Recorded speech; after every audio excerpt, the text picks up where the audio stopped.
जब डॉक्टर मनमोहन सिंह प्रधानमंत्री थे, मैं अगर गलत होऊंगा तो दुरुस्त कीजिएगा विजय जी, वो अमेरिका में थे जब प्रतीकात्मक तौर पर उनके कैबिनेट के अध्यादेश को उन्होंने खारिज कर दिया था। तो तब तो पीएम अमेरिका में थे ना मनमोहन सिंह जी। तो राहुल गांधी दरअसल देश के किसी पद का सम्मान नहीं करते। उनको लगता है मैं हूं ना, मेरे ना आगे कोई ना पीछे कोई। और जो बार बार वो बोलते हैं कि भाई मैंने बरसों से देखा है, मैं प्रधानमंत्रियों के घर में पैदा हुआ हूं, तो उनको लगता है कि सब उनके सामने जैसे झुके रहते हैं तो देश भी उनके सामने झुका रहे। अब देश झुक नहीं रहा है, उनको वोट नहीं दे रहा है, तो वो देश को उल्टी सीधी बात करते हैं। तो इसमें कोई बहुत देश और प्रधानमंत्री, इस देश का लोकतंत्र उसको अपमानित ही करता है। राहुल गांधी जी की एक इच्छा पूरी हो गई आज। राहुल गांधी जी की बड़े अरसे से ये इच्छा थी कि तमिलनाडु की सरकार में हमें जगह मिले। आज तमिलनाडु में विजय मंत्रिमंडल का विस्तार हुआ है और उसमें 59 साल के बाद, 60 ही कह लीजिए, 60 साल के बाद तमिलनाडु में कांग्रेस किसी सरकार का हिस्सा है। 60 साल। आजादी को कितने साल हुए हैं अभी? 80 साल हुए होंगे। 80 साल होने वाले हैं। तमिलनाडु में आखिरी सरकार कांग्रेस की 67 में थी जी, भक्त वत्सलम के टाइम में। तो वही तो 50 हाँ, भक्त वत्सलम जी की सरकार, भक्त वत्सलम की, उसमें थे वो। अब 60 साल के बाद कांग्रेस के 2 मंत्री बनाए गए। वो 67 का जिक्र राजकुमार जी कर रहे हैं, वो कांग्रेस की सरकार। 2 मंत्री जो हैं वो बना दिए गए हैं कांग्रेस के। वीसीके के भी 2 मंत्री हैं, 2 में से 1 मंत्री बनाया जाएगा विधायकों में से। और बाकी तो उनके अपने सबसे ज्यादा मंत्री उनके खुद ही के ही हैं। उनके पास अपने तो 108 थे ही।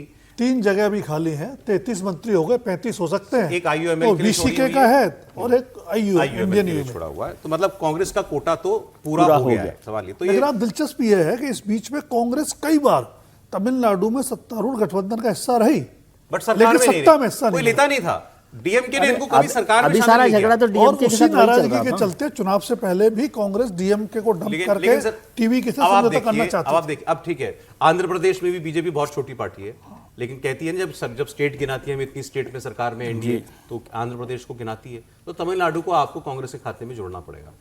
अब आप पूरा दक्षिण भारत देखिए, 5 राज्य हैं, 5 राज्यों में से 4 राज्यों में कांग्रेस पार्टी सरकार में है। ये गौर करने लायक बात है।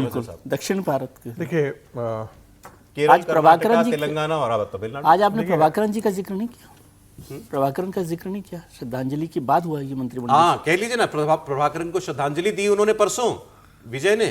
कल आप नहीं थे प्रोग्राम में, विजय ने प्रभाकरन को श्रद्धांजलि दी है।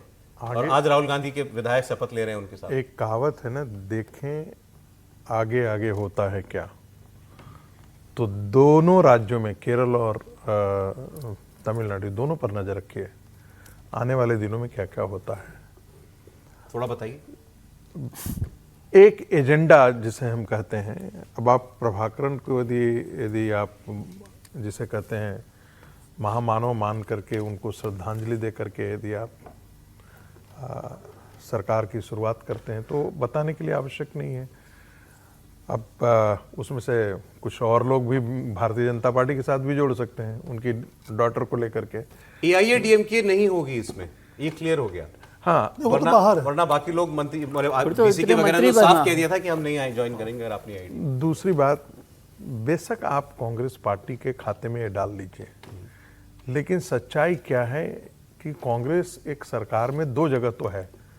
एक तो केरला के अंदर है और यहाँ पर है। सर, केरल में तो सरकार है उनकी। केरल की में उनकी सरकार है।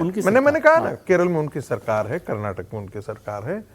ये जो है ना, जैसे दया कृपा पर कुछ निकाल करके दे दिया जाता है। इनके बिना बहुत मुश्किल था सरकार। एक मिनट मैं बता रहा हूँ। उसकी तुलना आंध्र प्रदेश में चंद्रबाबू नायडू के साथ नहीं की जा सकती है। इसलिए क्योंकि चंद्रबाबू नायडू के साथ भारतीय जनता पार्टी केंद्र में भी सरकार में साथ खड़ी है।